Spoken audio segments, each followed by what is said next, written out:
Assalamualaikum warahmatullahi wabarakatuh. Di sini kita akan melanjutkan materi terkait dengan mata kuliah teori kewirausahaan, yaitu terkait dengan bagaimana seseorang agar dapat berpikir kreatif. Kemudian slide pertama kita akan diperlihatkan dasar-dasar terkait dengan pemikiran kreatif. Ketika seseorang sudah memutuskan untuk menjadi seorang entrepreneur, ya, maka mau tidak mau seseorang tersebut harus mulai menciptakan kreativitas dalam dirinya, baik dalam berpikir, tetapi dalam melakukan segala tindakan.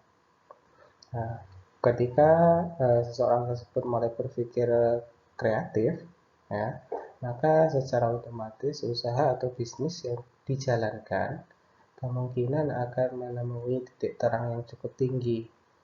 Karena ketika kita bicara entrepreneur, kita berbicara penjualan barang atau jasa, tentu saja barang atau jasa yang unik, kemudian tinggi permintaannya itu berasal dari pemikiran-pemikiran kreatif.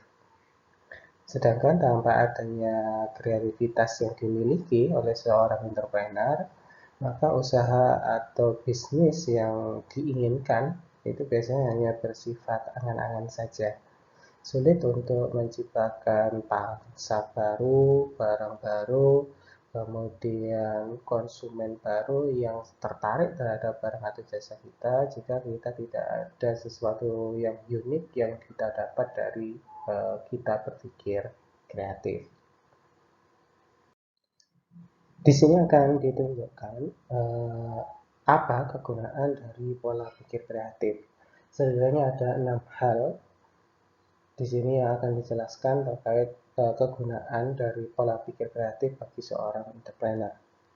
Yang pertama, dengan seseorang itu berpikir kreatif, maka secara otomatis gagasan, kemudian ide, peluang, dan inspirasi baru itu akan muncul setiap waktunya.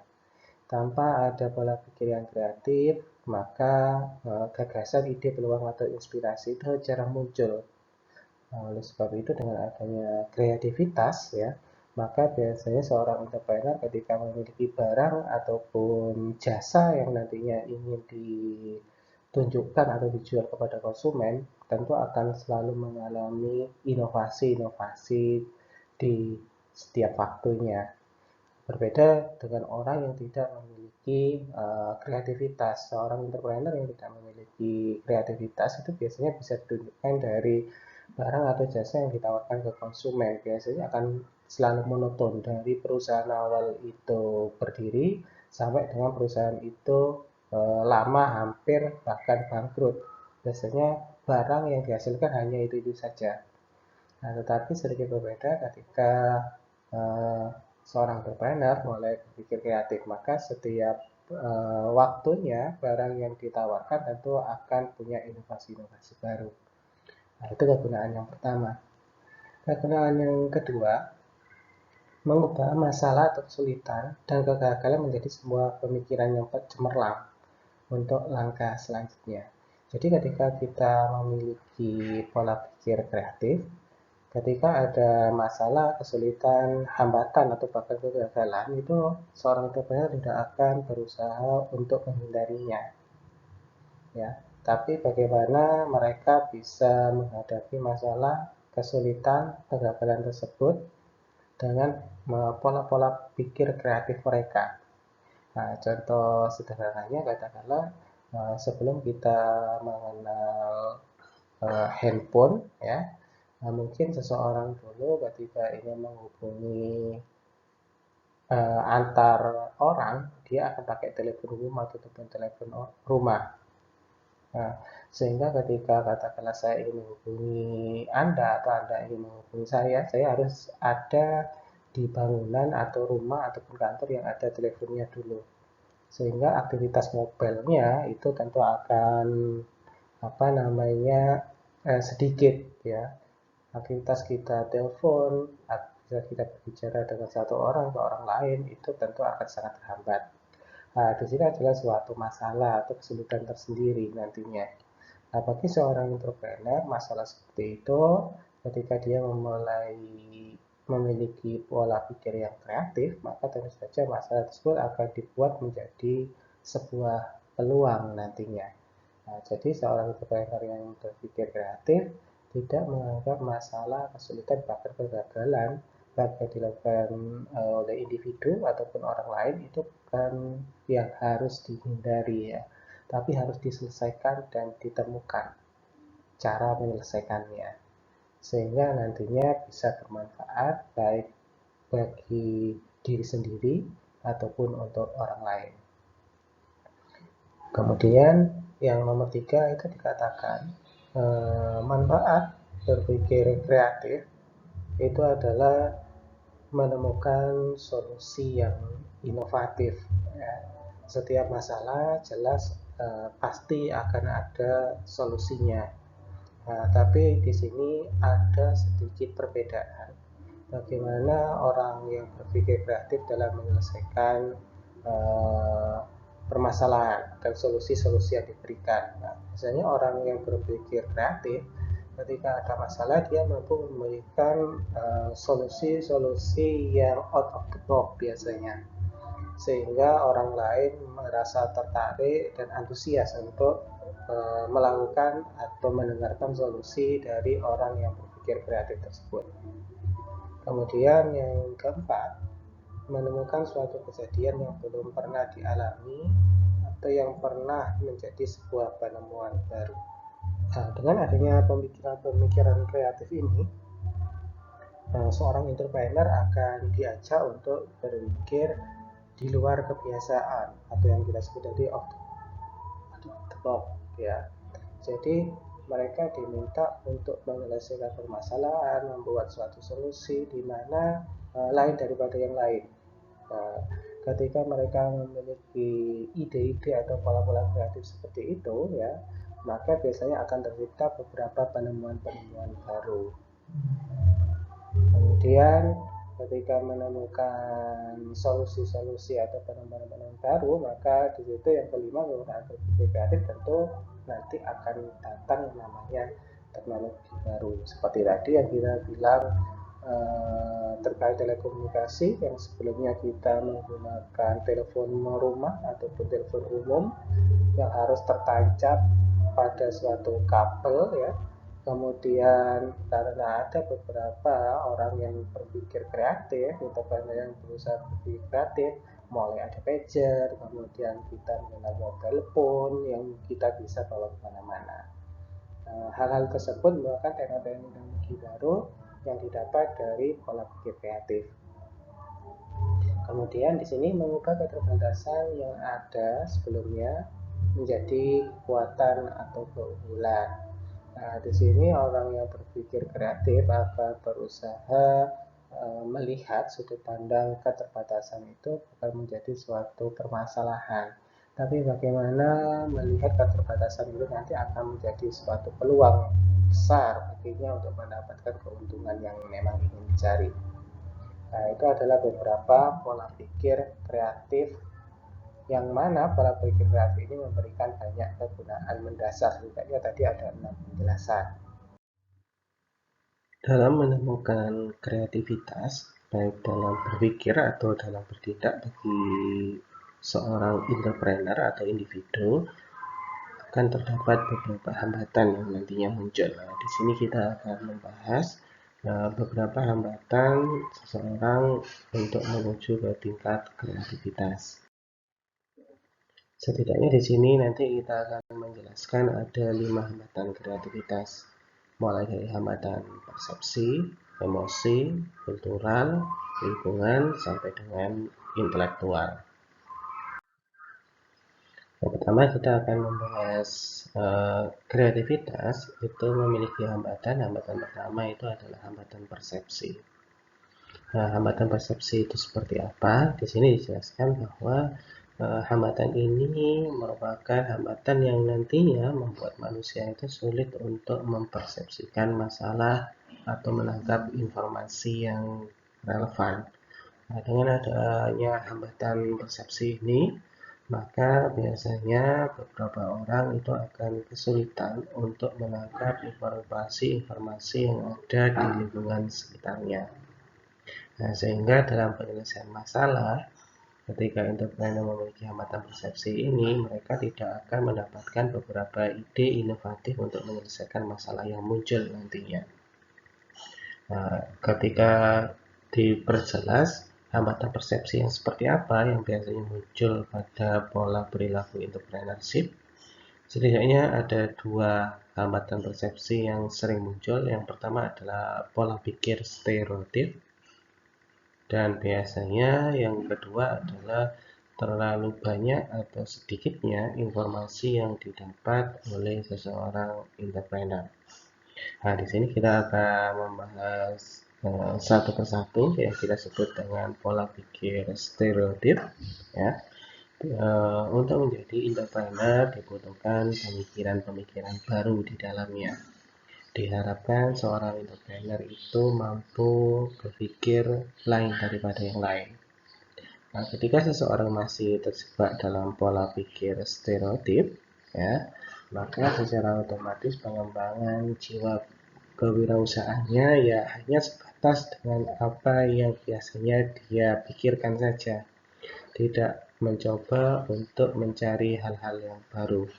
Nah, itu yang kita sebut dengan pola pikir stereotip. Nah, kalau kita contohkan, katakanlah ketika kita berbicara Jawa, ya, apalagi ketika kita bicara Jawa kuno, maka pada umumnya masyarakat yang boleh bekerja itu adalah pada gender pria, lebih diprioritaskan daripada wanita. Nah, ketika kita masih terjebak dalam pola pikir seperti ini, yang kita sebut pola pikir stereotip, maka sampai sekarang pun ketika itu masih tetap digunakan, hak bagi laki-laki dan perempuan dalam mencari penghidupan yang layak itu pasti akan sangat timpang. Nah, pola pikir stereotip itu biasanya ketika kita menggunakan atau digunakan dalam proses entrepreneur itu harusnya dihilangkan.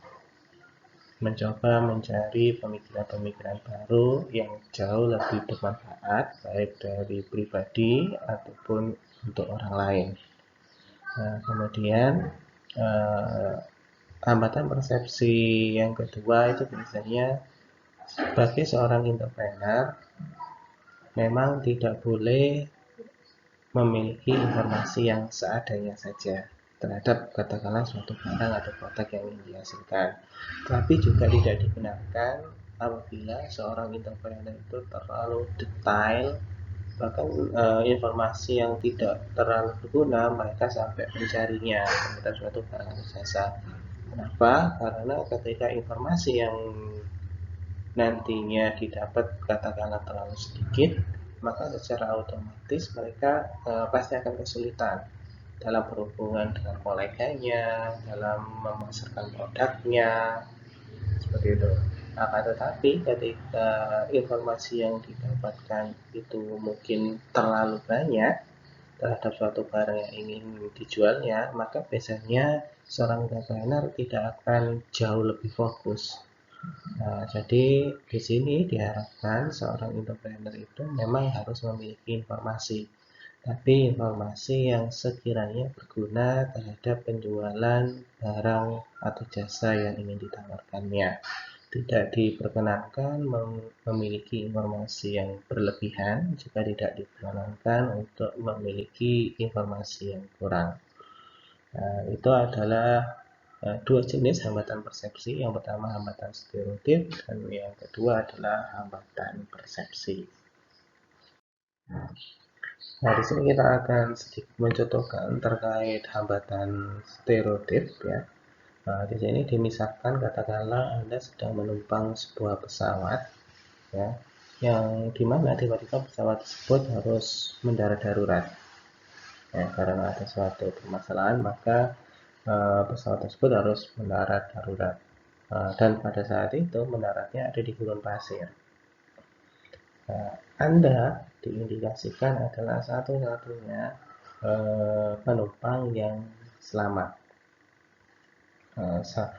Karena Anda hanya satu-satunya yang penumpang yang dianggap selamat pada saat itu, di sini Anda diminta untuk menunggu tim SAR untuk datang menjemput Anda. Nah, ketika menunggu tim SAR untuk datang menjemput Anda, tentu saja karena Anda di gurun pasir, Anda harus bisa bertahan hidup dengan apa adanya yang ada di sana saat itu. Nah, kebetulan saat itu hanya ada senter di dekat Anda. Nah, kemudian apa yang bisa Anda lakukan? Hanya di situ. Nah, ketika di sini Anda akan mengatakan, ketika seseorang itu berpikir stereotip pada umumnya seperti biasa, maka ketika orang punya senter, maka dia akan menggunakan sesuai sebagaimana fungsinya. Katakanlah, senter itu untuk menarik Anda untuk mendapatkan cahaya ketika Anda dalam posisi gelap.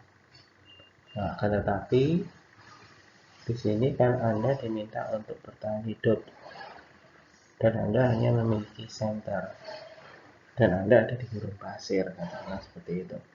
Dengan model-model kasus seperti ini tidak mungkin Anda menggunakan cahaya senter hanya untuk melindungi Anda dari kegelapan dan menimbulkan cahaya. Ketika Anda berpikir stereotip seperti itu, ya sudah, sebelum tim SAR datang, nyawa Anda tertolong, itu masih menjadi tanda tanya besar. Tetapi ketika Anda mencoba menggunakan senter itu tidak seperti biasanya atau tidak berpikir stereotip yang kaku, mungkin ada kemungkinan ketika tim SAR datang, Anda masih bisa tertolong. Katakanlah ketika kita bicara senter itu terdiri ada selongsongnya, ada baterainya. Nah, Anda mungkin bisa mengotak-atik senter itu. Katakanlah di gurun pasir Anda butuh Anda butuh air yang cukup untuk dehidrasi tubuh Anda dengan menggunakan selongsong, ya, dengan menggunakan selongsong senter itu Anda bisa mengambil air dan Anda bisa berhemat dengan air itu karena mengingat Anda ada di gurun, jadi tidak bisa seenaknya menggunakan air. Nah, model-model seperti itu, model-model pemikiran seperti itu artinya kan Anda mencoba untuk berpikir tidak stereotip. Nah, kemudian hambatan yang kedua, jenis kedua tadi, ketika kita mengatakan informasi yang terlalu banyak atau informasi yang terlalu sedikit, itu tentu akan menjadi hambatan seorang entrepreneur. Nah, kita kembalikan ke kasus ini, ketika Anda hanya sedikit mengetahui kegunaan center itu, ya, tanpa mengetahui center itu bisa Anda rubah, ada selongsongnya, ada baterainya, ada cahayanya, maka secara otomatis kekurangan informasi itu akan mengganggu kegiatan Anda untuk mempertahankan hidup ini. Tapi kalau Anda punya informasi yang bagus, yang banyak, ya, dan tentunya berguna, kayak Anda bisa menggunakan senter, membedakan selongsongnya, membedakan baterai dan segala macamnya, itu tentu akan sangat berguna. Nah, itu adalah contoh-contoh kasus yang bisa kita terapkan terkait dengan hambatan yang pertama. Kemudian hambatan yang kedua yang sering dimiliki oleh para entrepreneur itu adalah hambatan emosi. Bagaimana entrepreneur mengendalikan emosi itu akan menjadi titik poin dari keberlanjutan usahanya. Pada entrepreneur muda itu setidaknya hambatan emosi ini yang paling dominan biasanya. Apa saja hambatan emosi yang muncul di sini? Yang pertama itu adalah takut mengambil risiko. Ya, biasanya bagi entrepreneur pemula atau entrepreneur muda, ketika ada suatu problem yang mengharuskan mereka untuk mengambil risiko karena minimnya pengalaman atau minimnya jam terbang atau pengetahuan yang mereka miliki, biasanya para entrepreneur muda ataupun pemula itu enggan untuk mengambil risiko, dikhawatirkan usahanya nanti akan bermasalah. Padahal ketika kita bicara entrepreneur, yang berarti kita kemarin entrepreneur itu butuh pergerakan, butuh kemajuan setiap waktu, bisa selalu meningkat daya kreativitasnya, maka secara otomatis resiko itu bukan dihindari seharusnya, tapi bagaimana Anda bisa menghadapinya sehingga nanti bisa menghilangkan risiko yang ada. Kemudian terburu-buru, kurang detail terhadap suatu permasalahan, ini juga menjadi hambatan bagi entrepreneur muda atau pemula. Biasanya ketika mengerjakan sesuatu tidak sesuai dengan presisinya, tidak sesuai dengan standar operasional prosedurnya, tentu barang yang dihasilkan nanti tidak akan bisa maksimal. Nah, ini biasanya entrepreneur pemula itu biasanya tidak lepas dari sifat buru-buru ini. Katakanlah ketika mereka awal usaha hanya mendapatkan sedikit order dari para pelanggannya, mungkin pembuatan barangnya akan bagus. Tapi tiba-tiba usahanya berjalan beberapa waktu, kemudian tiba-tiba mendapatkan order yang cukup banyak. Nah, biasanya sifat terburu-buru ini muncul karena biasa mengerjakan jumlah yang sedikit dan tiba-tiba mendapatkan order sampai 2-3 kali lipatnya, maka biasanya barangnya tidak lagi standar karena dikejar deadline dan segala macamnya, sehingga pengerjaannya buru-buru. Nah, ketika menghadapi permasalahan ini, tentu saja ini akan berefek pada barang yang dihasilkan, kemudian kepada kepercayaan konsumen yang di masa yang akan datang. Nah, untuk menghindari sifat terburu-buru ini, maka seharusnya para entrepreneur pemula itu memiliki schedule, kemudian memiliki SOP dan pembagian kerja yang pas dalam tim. Kemudian hambatan emosi yang ketiga itu adalah berani menghadapi ketidakpastian. Nah, ini sebenarnya hampir sama seperti takut mengambil resiko. Berani menghadapi ketidakpastian ini adalah permasalahan yang dimiliki oleh para entrepreneur pemula. Biasanya para entrepreneur pemula itu lebih condong mengambil sesuatu yang tidak berisiko dan pasti. Tetapi perlu kita tahu ketika kita sudah pernah belajar, katakanlah sesuatu yang memiliki resiko yang tinggi dan mengalami ketidakpastian yang cukup tinggi juga, biasanya memberikan Anda benefit yang cukup tinggi. Tetapi sebaliknya, ketika ketidakpastian itu hampir tidak ada, kemudian tidak ada resiko, biasanya benefit yang Anda nanti dapatkan juga tidak setinggi seperti waktu Anda mengambil resiko yang cukup tinggi dengan tingkat kepastian yang cukup tinggi. Nah, sebagai entrepreneur pemula, maka harusnya setiap orang itu harus berani mengambil resiko dan berani menghadapi ketidakpastian. Tentu saja dengan berbagai analisis mendasar yang sebelumnya dia miliki. Yang keempat, lebih suka menilai daripada menghasilkan gagasan baru. Nah, ini hampir dimiliki oleh entrepreneur pemula, bahkan mayoritas masyarakat Indonesia mungkin. Di kita itu selalu dibiasakan kita mungkin untuk pandai untuk menilai atau mengkritik hasil kegiatan dari orang lain. Tetapi ketika kita dituntut untuk memberikan revisi, memberikan kebenaran, bahkan menghasilkan gagasan baru untuk memperbaiki apa yang sudah ada, itu biasanya tidak ada. Nah, ini adalah hambatan yang cukup krusial yang harus dibenarin.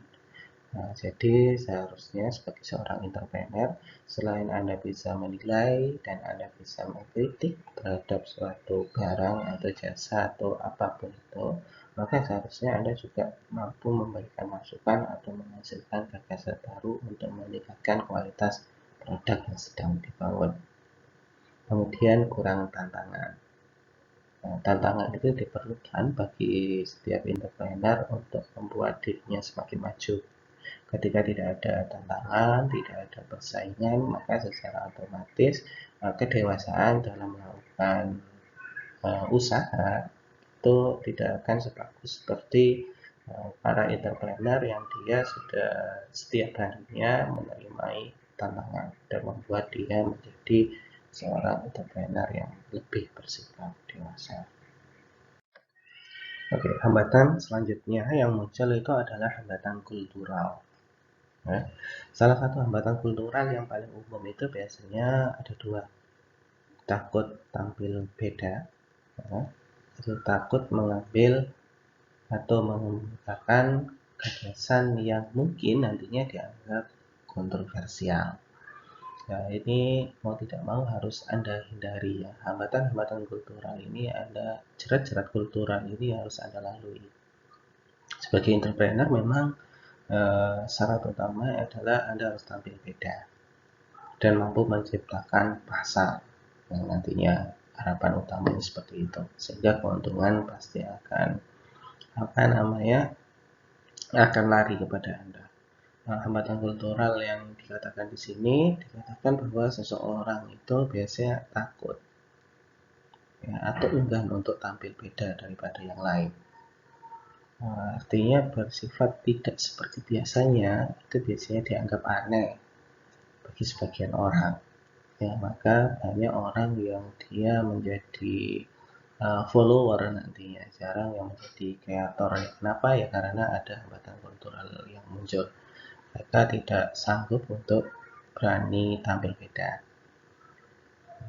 Demikian juga untuk menguapkan gagasan biasanya hambatan bagi beberapa entrepreneur itu mereka sedikit enggan untuk mengatakan atau menggunakan tindakan yang dianggap nantinya dapat menimbulkan kontroversial.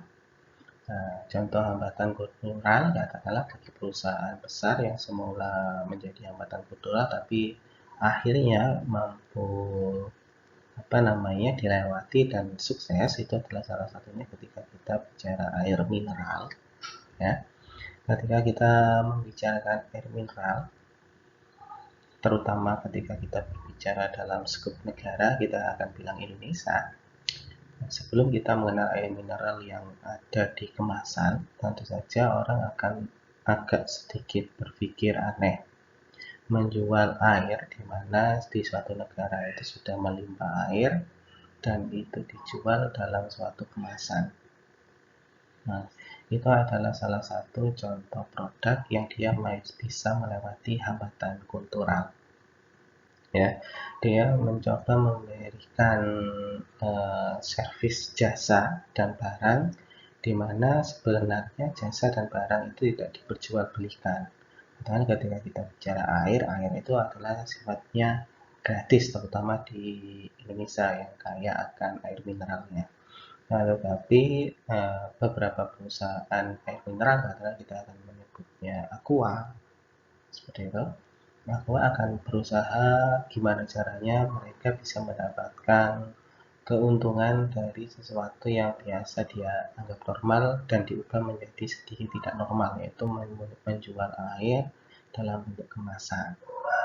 Nah, pada awalnya mungkin hal tersebut akan dianggap kontroversial karena belum ada yang pernah melakukannya.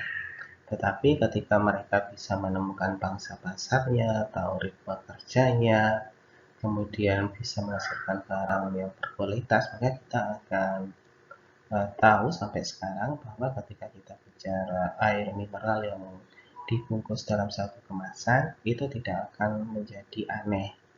Ya, bahkan ketika kita bepergian ataupun dimanapun kita berada, maka biasanya kita tidak terlepas dari air mineral kemasan itu. Dan ya, pendirinya biasanya akan terus dikenang oleh konsumen yang ingin membeli. Ya, kalau kita ingin beli air mineral mau pakai merek apapun, ya kita tidak akan pernah bilang atau jarang sekali orang bilang ingin membeli air mineral, tetapi kita biasanya menyebutnya adalah kita ingin membeli aqua. Itu menunjukkan bahwa uh, sebuah kreator atau inovator yang memang sebelumnya tidak ada menjadi ada, itu pasti akan jauh lebih dikenal nantinya. Kemudian hambatan selanjutnya yang muncul adalah hambatan lingkungan.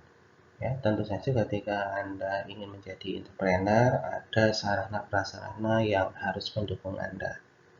Ketika ada sarana atau prasarana yang bisa mendukung ritme kerja Anda sebagai seorang entrepreneur, itu akan memuluskan jalan Anda dalam menjadi seorang entrepreneur. Nah, tetapi kalau lingkungan Anda sudah tidak mendukung, maka secara otomatis kegiatan Anda dalam berwirausaha tentu saja akan mengalami beberapa kendala. Nah, hambatan lingkungan yang muncul biasanya yang pertama adalah ketika kita bicara entrepreneur itu kita tidak bicara individual, tapi kita akan berbicara tim. Ya. Kenapa? Karena ketika Anda memutuskan menjadi entrepreneur dan hanya Anda sendiri yang bekerja, tentu saja bisnis Anda nantinya tidak ada maksimal. Dalam sebuah entrepreneur itu harus dibangun kerjasama tim yang bagus. Katakanlah ketika Anda memutuskan untuk menjual suatu barang, dari produksi, marketing, packaging, sampai dengan distribusi, itu seharusnya dikerjakan dengan tim. Ketika dikerjakan dengan tim, itu akan jauh lebih nyata hasilnya daripada dikerjakan secara individu. Nah, ketika tidak ada kerjasama antar tim dan tidak ada saling percaya, maka entrepreneur atau usaha yang sudah Anda bangun itu akan mengalami kesulitan. Kemudian permasalahan kedua, hambatan lingkungan itu adalah ketika dalam tim itu ada owner atau atasan yang sifatnya otoriter, ya tidak menghargai pendapat orang lain. Nah, dalam sebuah tim memang ada hierarki antara owner, kemudian antara pekerja, kemudian tenaga ahli dan segala macamnya. Tapi diharapkan di sini atasan atau owner itu mampu menyerap aspirasi dari anggota tim yang lainnya, tidak bersikap otoriter. Ketika owner itu bisa menyerap semua aspirasi yang digaungkan oleh para karyawannya, maka secara otomatis usaha yang dijalankan pasti akan selalu lebih berkembang dan sustain. Kemudian hambatan lingkungan yang muncul selanjutnya adalah gangguan rutin seperti telepon, banyak tamu, dan ruang kerja gaduh, katakanlah seperti itu ya. Gangguan-gangguan rutin seperti itu menimbulkan pola pikir kreatif Anda pasti akan terganggu karena tidak ada ruang untuk fokus terhadap pekerjaan yang ingin Anda lakukan. Kemudian kurangnya dukungan dalam mematangkan gagasan. Nah, karena entrepreneur itu diharapkan Anda menjadi tim, maka seharusnya ketika beberapa bagian bergerak, katakanlah marketing melakukan tugasnya, produksi melakukan tugasnya, itu harus saling support dan saling mendukung. Ketika saling support dan saling mendukung, maka secara otomatis barang dan jasa yang dihasilkan tentu akan jauh lebih bagus. Kemudian yang juga menjadi hambatan lingkungan yang kelima itu adalah budaya kebersamaan. Budaya kebersamaan itu solidaritas atau anti bersaing. Nah, ketika Anda ingin menghasilkan barang yang jauh lebih bagus setiap waktunya, tentu saja harus ada kompetitor yang muncul di situ. Semakin banyak kompetitor yang kompetitif dan bersaing secara sehat, maka barang yang Anda ciptakan juga akan jauh semakin bagus. Berbeda kalau Anda memang sudah ada pesaingnya, maka biasanya barangnya akan monoton dan tidak ada perubahan atau inovasi di dalamnya. Kemudian ada hambatan intelektual, ya. Hambatan intelektual itu biasanya disebabkan oleh sikap mental yang tidak efisien dan keengganan untuk menggunakan pendekatan baru.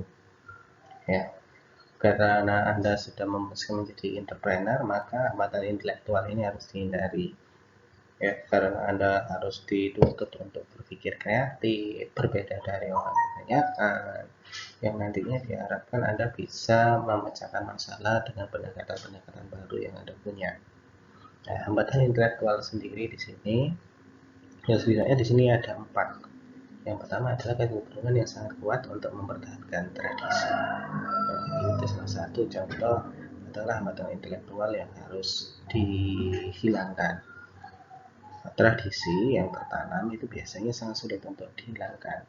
Tapi bukan artian ketika menjadi entrepreneur Anda harus bertolak belakang dengan tradisi yang ada. Itu juga akan semakin buruk terhadap kondisi bisnis Anda nantinya. Maka yang diminta di sini adalah sebagai seorang entrepreneur itu Anda harus bersahabat dengan tradisi yang sudah ada, sehingga dengan berjalannya usaha Anda itu tidak akan mempengaruhi tradisi yang sudah berjalan sebelumnya, tapi Anda memberikan warna terhadap tradisi yang sudah ada. Nah, seperti tadi contohnya kita bicara kerja, pada mulanya ketika kita bicara kerja maka identik dengan kaum pria. Nah, tetapi itu adalah tradisi. Nah, tetapi sekarang tradisi itu sudah mulai dirubah, di mana pihak wanita juga diperbolehkan untuk bekerja. Nah, hal ini dikatakan tidak sepenuhnya menghilangkan tradisi ketika pria dan wanita sama-sama bekerja, tapi mencoba memberi gambaran baru atau tradisi baru yang tidak 100% menghilangkan tradisi yang lama. Kemudian yang kedua, terlalu mengandalkan logika. Dalam melakukan entrepreneur, ya, dalam melakukan usaha, logika itu memang penting, berpikir logis itu memang penting, tapi juga harus ada intuisi yang mendukung. Ya. Jadi nomor 2, nomor 3 itu harus sebanding. Tidak boleh sepenuhnya menggunakan logika saja, atau tidak boleh menggunakan intuisi saja, tapi memang harus di-blended, harus digabungkan. Logikanya jalan, intuisinya juga jalan. Ketika itu sama-sama jalan, maka secara otomatis usaha yang Anda geluti itu biasanya memang berdasarkan passion Anda. Intuisi Anda itu mengatakan apa, Anda ingin menciptakan apa, Anda ingin bergerak di bidang mana. Kemudian tentu saja selain menuruti intuisi yang Anda inginkan, tentu juga harus sesuai logika. Jangan sampai mengandalkan kehendak hati saja tapi tidak adalah logisnya, tidak ada, itu cukup mengganggu juga. Jadi memang logika dan intuisi harus saling bertaut dalam menjalankan entrepreneur. Kemudian terlalu mengandalkan statistik dan pengalaman masa lalu. Nah, ini juga patut dihindari. Ketika Anda ingin memulai usaha, Anda selalu patuh terhadap data yang sudah ada dan belajar dari pengalaman masa lalu. Nah, contohnya apa? Kita akan bicara katakanlah ketika kita pakai alat komunikasi di eranya dulu, secara statistik mungkin penggunaan BBM, BlackBerry Messenger itu cukup tinggi penggunaannya. Nah, maka sekarang katakanlah Anda ingin menggunakan atau mengangkat BBM itu kembali. Perangkat lama yang sudah dibuang mencoba Anda angkat kembali. Berdasarkan pengalaman masa lalu, mengandalkan statistik. Tentu saja untuk membawa BBM itu kembali ke masa yang sekarang, itu pasti akan mengalami kesulitan. Ya, karena katakanlah teknologi itu ternyata sudah tidak dipakai atau tidak cocok, bahkan digantikan oleh teknologi baru yang ada. Jadi ketika Anda menjadi entrepreneur, memang boleh mengandalkan statistik atau pengalaman masa lalu untuk sekedar menganalisa peluang pangsa pasarnya seperti apa, tapi itu tidak boleh dijadikan patokan utama.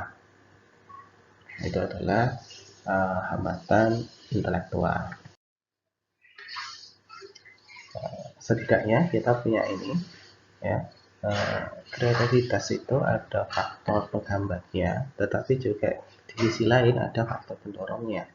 Ya, penghambatnya adalah kalau yang pertama kita akan sebut seseorang yang terlalu banyak punya pikiran negatif ya dalam kehidupannya, mereka tidak akan bisa berkembang, mereka tidak akan bisa berpikir kreatif. Soalnya mereka sudah terstigma bahwa mereka tidak bisa, mereka pasti akan salah dan segala macamnya. Maka secara otomatis sikap negatif tersebut harus dirubah menjadi sikap positif. Penghambat kreativitas yang selanjutnya adalah taat pada aturan. Ya, seseorang yang taat pada aturan mengikuti seperti apa biasanya, ya, biasanya kurang begitu kreatif karena sangat-sangat patuh terhadap aturan. Beda kepada orang-orang yang melanggar aturan, ya. Orang-orang yang melanggar aturan itu biasanya sedikit berpikir kreatif karena bagaimana caranya supaya dia tidak dipunishment, tidak dijudge jelek, maka dia harus ketika melanggar aturan itu harus berpikir gimana caranya supaya tidak terlihat jelek. Nah, itu salah satu pendorong kreativitas. Nah, akan tetapi yang perlu kita garis bawahi di sini, melanggar aturan itu tidak harus selalu dilakukan. Nah, seorang entrepreneur boleh melanggar aturan seperti tradisi tadi, selama itu masih ada faedah atau manfaatnya, baik bagi diri sendiri ataupun orang lain. Pengambat kreativitas selanjutnya adalah banyak orang yang suka bikin asumsi tanpa mereka menjalankan apa yang sudah ada. Itu adalah penghambat kreativitas. Ketika Anda hanya berasumsi saja, mengandaikan saja, menganalisis saja, tanpa memeriksa asumsi tersebut, artinya tanpa Anda melakukan action, maka ya percuma. Nah, pendorong kreativitas itu tidak hanya memeriksa asumsi saja. Ya, katakanlah kita bicara gula itu secara teori adalah manis. Itu kan asumsi. Nah, seorang yang ingin kreativitasnya itu tinggi, biasanya apa benar manis, maka dia akan cicip itu. Nah, ketika memang manis, maka dia punya pemikiran ke depan. Nah, kalau manis ini nanti mau dijadikan apa. Tapi kalau hanya sekedar asumsi, tidak pernah Anda bilang gula itu manis, tapi Anda belum pernah merasakan itu gula, maka ketika Anda dihadapkan terhadap barang gula tersebut, Anda bingung mau diapakan nantinya. Kemudian penghambat kreativitas selanjutnya adalah stres, ya. Seorang entrepreneur memang setiap harinya, setiap waktunya pasti akan stres, ya. Stres terkadang berlebihan, terkadang biasa dan segala macamnya. Nah, kan tetapi ketika Anda ingin berpikir kreatif, maka setiap orang boleh stres, tapi mereka harus bisa menyalurkannya. Ya, makanya hobi itu penting. Ketika Anda memiliki berbagai masalah dalam kegiatan kantor Anda, kegiatan usaha Anda, jangan sampai stres itu dibiarkan makin lama makin tinggi, makin banyak. Maka Anda harus mampu menyalurkan agar Anda bisa kembali berpikir kreatif. Penghambat kreativitas selanjutnya adalah takut gagal. Nah, makanya seorang yang takut gagal sehingga sulit untuk memulai usaha yang baru. Tapi untuk mendorong kreativitas itu Anda akan bilang gagal itu tidak harus dihindari, tapi harus Anda ambil. Ya, risiko itu harus Anda ambil, tapi bagaimana caranya risiko yang Anda ambil itu mampu diminimalisir. Kemudian penghambat kreativitas itu Anda terlalu mengandalkan logika biasanya dan cara menggunakan imajinasi Anda, intuisi Anda. Ketika Anda tidak menggunakan imajinasi atau intuisi Anda, maka secara otomatis biasanya barang-barang yang Anda hasilkan itu monoton dan biasanya kurang bergairah untuk dijual ke masyarakat.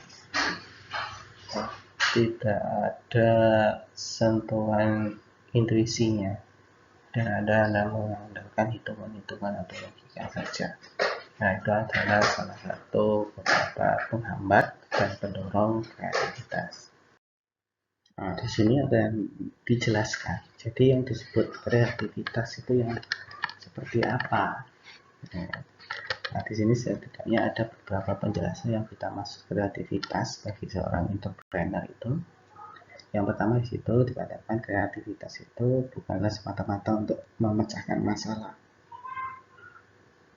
tapi berusaha untuk menciptakan sesuatu yang lebih baik, orisinil, dan pemecahan masalah yang secara kreatif. Ya, jadi yang dikatakan kreativitas, kalau Anda pertanyakan apakah entrepreneur itu ketika memiliki kreativitas itu bisa memecahkan sebuah masalah yang ada. Kreativitas itu bukanlah alat untuk memecahkan suatu masalah yang ada, Tapi dengan adanya masalah, ketika Anda mencoba berpikir kreatif, maka Anda akan menemukan kondisi yang jauh lebih baik. Terutama kondisi yang lebih baik itu diciptakan dari pola pikir Anda yang orisinil, artinya tidak meniru atau menjiplak orang lain, ya, dimana pemecahan masalahnya itu dilakukan secara kreatif, ya. Jadi kreativitas itu bukan kunci utama katakanlah masalah Anda bisa selesai secara penuh, tidak. Tapi dengan adanya kreativitas itu, maka setidaknya kondisi Anda dalam menghadapi suatu masalah itu akan menjadi lebih baik. Masalah yang Anda hadapi itu bisa terreduce dengan baik dengan solusi yang kreatif yang jarang orang lain lakukan. Itu adalah cirinya kreatif. Kreativitas itu juga dikatakan cara mengoptimalkan dan menggunakan pengetahuan Anda untuk mengatasi masalah yang belum pasti ada jawaban pasti. Ya. Jadi ketika Anda bicara kreatif itu adalah gimana caranya Anda mengeksplor pengetahuan yang Anda punya. Ya. Jadi Anda diminta untuk mengarahkan semua kemampuan Anda dalam mengatasi suatu masalah. Di mana masalah itu sendiri ketika kita mencoba berpikir logika saja itu belum tentu selesai. Tentu ini akan berhubungan seperti tadi, kreativitas itu tidak yang berkait sama logika saja, tapi bagaimana Anda mengandalkan intuisi Anda. Kemudian ketika Anda secara otomatis mendapatkan pola pikir yang kreatif, maka di situ bisa dikatakan kemampuan Anda itu bisa terserap secara maksimum sehingga Anda bisa menjadi wirausahawan yang sukses. Kemudian kreativitas itu bisa Anda katakan cara untuk menghasilkan kesuksesan dengan penciptaan ide, gagasan, serta memunculkan sebuah inspirasi yang brilian. Ya, sekali lagi ketika Anda mencoba untuk berpikir kreatif, maka Anda akan menghilangkan beberapa border dalam diri Anda. Anda mencoba memberikan solusi di luar pada umumnya, tapi mampu diterima oleh masyarakat. Itu adalah menyuarakan penciptaan ide atau gagasan yang kita contohkan tadi, air mineral tadi. Pada awalnya orang akan heran ketika seseorang menjual air mineral dalam bentuk kemasan, apalagi negara yang bersangkutan itu cukup berlimpah airnya yang semula gratis. Nah, tetapi karena ada kreatif, ya sudah muncul ide atau gagasan yang nantinya bisa mendapatkan keuntungan bagi Anda. Kreatif itu juga di sini diartikan kreatif itu tidak bisa ditiru atau dicangkokkan, dipaksakan sepenuhnya, ya, tapi bisa dipelajari atau dilatih, ya. Kita contohkan saja tadi air mineral, ya.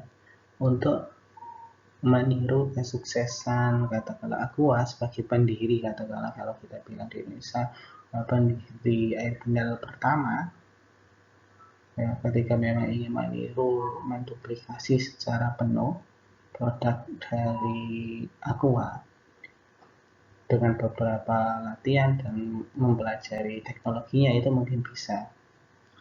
Nah, kalau kita lihat sekarang kan banyak produk-produk air mineral selain Aqua. Nah, tetapi karena mereka itu merupakan dikatakan perusahaan awal yang bergerak di air mineral, model-model kreativitas yang seperti itu yang tidak bisa ditiru. Kemudian menggunakan cara yang berbeda dan lain dari yang lain untuk menyelesaikan masalah, itu adalah ciri dari kreativitas, ya. Jadi katakanlah Anda ingin ke kampus, katakanlah yang satu lewat jalan A, pada umumnya mereka lewat jalan A, nah, tapi Anda memutuskan untuk lewat jalan B dengan beberapa argumen. Katakanlah ketika lewat jalan B Anda bisa sarapan dulu, jalannya jauh lebih cepat dan segala macamnya. Itu adalah kreatif, ya, mencoba berpikir berbeda. Kemudian kreativitas itu adalah kunci untuk merancang desain produk dan munculnya teknologi baru. Nah, bisa kita bayangkan ketika smartphone, katakan kita akan bicara gadget, ketika di gadget itu, di industri gadget itu ada orang kreatif yang mungkin sekarang kita tidak akan bisa memiliki handphone yang punya berbagai macam fitur, ya. Dengan semakin kreativitas orang, barang akan jauh semakin lebih bagus dan teknologi-teknologi baru pasti akan muncul. Ya. Kemudian yang ke-8, tanpa kreativitas berarti tidak ada penemuan. Ya. Boleh kita katakan penemuan-penemuan baru itu ya berdasarkan dari pola pikir kreativitas Anda. Nah, pola pikir kreativitas seseorang itu biasanya berasal dari keresahan yang terjadi, baik itu yang dirasakan oleh pribadi, orang banyak, atau lingkungan sekitar. Nah, biasanya kreativitas itu akan bersanding dengan yang namanya inovasi. Ya. Nah, di sini kita akan memunculkan teori inovasi. Ya. Teori inovasi itu adalah suatu teori yang berlandaskan sesuatu yang tidak mungkin diwujudkan menjadi mungkin dengan usaha yang tidak menyerah. Ya. Jadi di sini ketika kita bicara inovasi itu adalah biasanya mewujudkan sesuatu yang sebenarnya tidak mungkin bisa terwujud, tapi karena ada usaha yang tidak kenal lelah, maka yang semula tidak bisa diwujudkan itu bisa diwujudkan. Contohnya apa ya? Ketika kita bicara mobile phone itu, kalau dulu kita ingin telepon itu kan paling tidak Anda punya saluran nirkabel yang ada di rumah kantor, baru Anda bisa lakukan telepon. Nah, ketika mulai ada kreativitas seseorang, mulai ada inovasi yang masuk, ya, maka lama kelamaan kalau dulu kita bilang kalau di jalan bisa telepon, tidak bisa langsung, yang mau harus pakai saluran kabel tadi. Tapi karena ada kreativitas dan inovasi, maka sesuatu yang tidak mungkin itu akan menjadi mungkin sekarang ini. Kalau sekarang kita mau telepon dimanapun itu bisa karena kita punya handphone itu. Faktor-faktor pendukung keberhasilan inovasi itu apa saja? Agar inovasi itu diterima oleh masyarakat, seorang entrepreneur itu harus berorientasi terhadap pasar. Ya. Maksudnya berorientasi seperti apa? Kepada pasar itu seperti apa? Jadi setidaknya penemuan-penemuan baru yang nantinya dicipta itu mampu diterima oleh masyarakat. Ketika penemuan Anda itu berhasil diterima oleh masyarakat, tentu saja nanti keuntungan pasti akan Anda dapat. Nah, berorientasi terhadap pasar itu sendiri seperti apa? Di sini ada 5C ya. Inovasi itu akan bisa berhasil ketika memang ada kompetitor atau pesaingnya. Biasanya seorang itu enggan untuk melakukan inovasi atau pembaruan terhadap produknya jika tidak ada pesaing. Ya. Jadi syarat ketika Anda dikatakan inovasi Anda bagus, berguna, kemudian bernilai tinggi, tentu saja Anda harus ada pesaingnya terlebih dahulu. Kemudian selain pesaing, tentu saja ketika ada pesaing tentu harus ada yang namanya persaingan. Ya. Jangan sampai dalam suatu industri memang ada beberapa macam perusahaan tapi tidak ada persaingannya, itu juga akan percuma nantinya. Kemudian harus ada perubahan persaingan, ya. Anda harus membuat iklim persaingannya menjadi lebih sehat dan semakin waktu itu semakin tinggi tingkat persaingan. Nah, ketika semakin tinggi, semakin rigid tingkat persaingannya, tentu saja barang yang dihasilkan juga akan jauh semakin bagus dari waktu ke waktu. Kemudian ada change driver, penentu arah perubahan. Ya, ketika Anda sedang memutuskan untuk memasuki dunia bisnis, Anda memutuskan untuk bersaing dengan beberapa orang atau perusahaan, di mana tingkat persaingannya itu sehat, ya, tentu nanti harus ada perubahan dari aktivitas persaingan yang sudah Anda lakukan. Jangan sampai Anda melakukan persaingan tidak ada perbaikan dalam produk ataupun usaha Anda nantinya. Kemudian yang terakhir, yang tidak kalah penting itu adalah customer behavior. Ya. Anda menciptakan produk berdasarkan kreativitas Anda, berdasarkan inovasi yang sudah Anda lakukan dari aktivitas persaingan. Tentu saja barang yang diciptakan nantinya itu harus sesuai dengan apa yang diminta oleh konsumen. Nah, tentu saja ketika Anda sudah berorientasi di pasar dengan bagus, dengan baik, maka poin yang kedua, keberhasilan inovasi Anda itu biasanya berbuah pada meningkatnya nilai tambah perusahaan Anda.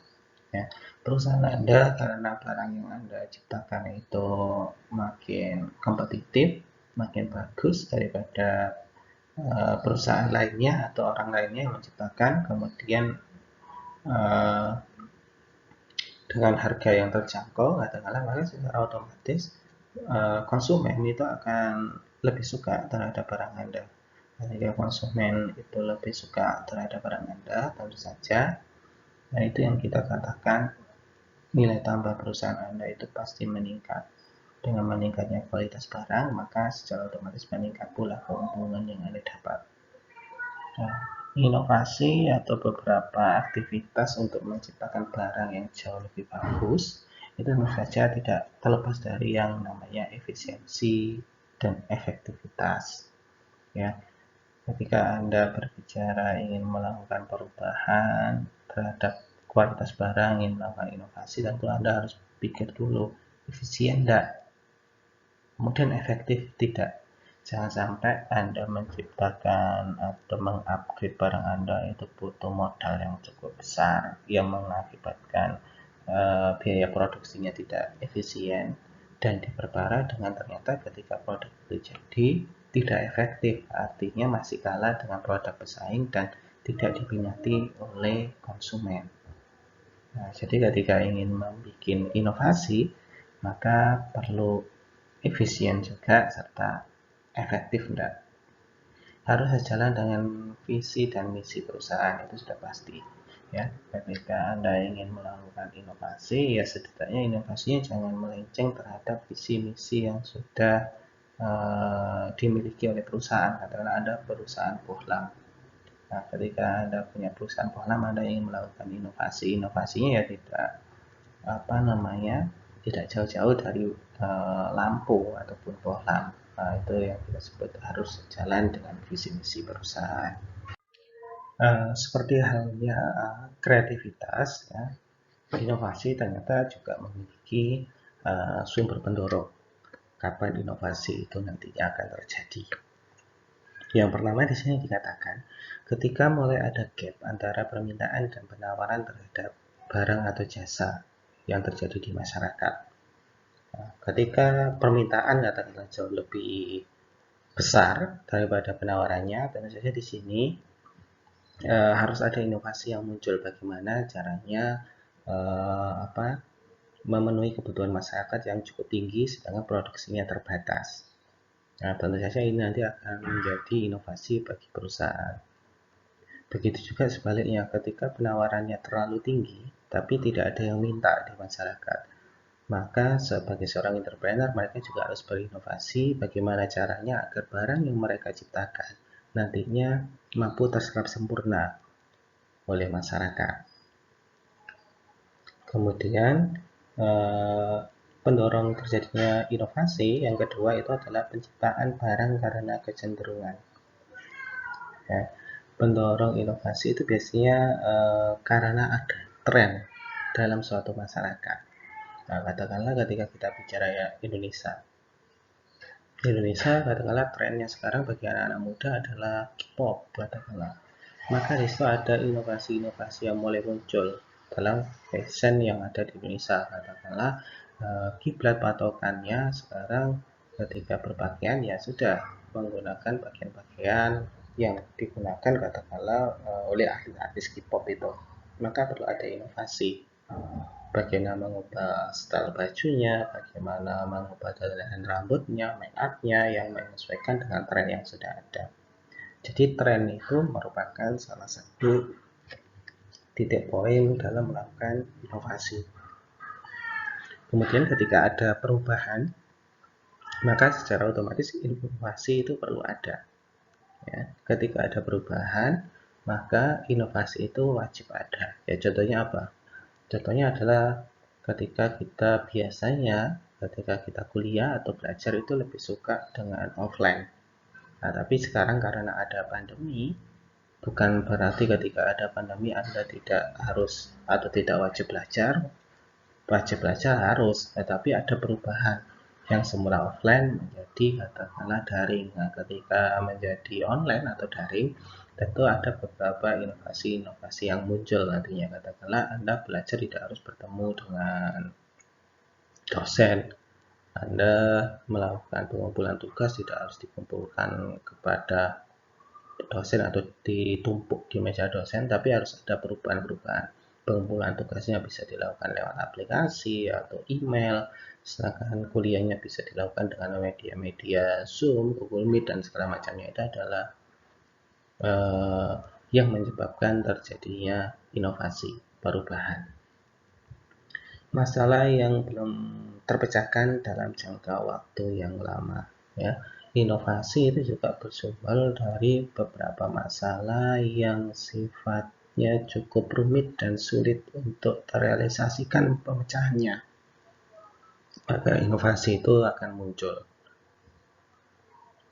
Kemudian inovasi yang ditujukan untuk mengganti inovasi produknya sendiri, ya. Inovasi itu juga akan muncul biasanya pada perusahaan-perusahaan besar di mana mereka harapannya adalah katakanlah ketika Anda mempunyai perusahaan otomotif yang bergerak di kendaraan bermotor, Anda melakukan inovasi baru dalam kendaraan motor Anda. Harapannya adalah ketika Anda melakukan inovasi terbaru, Anda menggiring konsumen itu agar lebih menggunakan barang yang baru itu dan mulai meninggalkan barang-barang yang lama. Dengan adanya barang-barang yang baru yang lebih kompetitif, harapannya Anda mampu menservis konsumen Anda jauh lebih bagus daripada penggunaan barang-barang lama.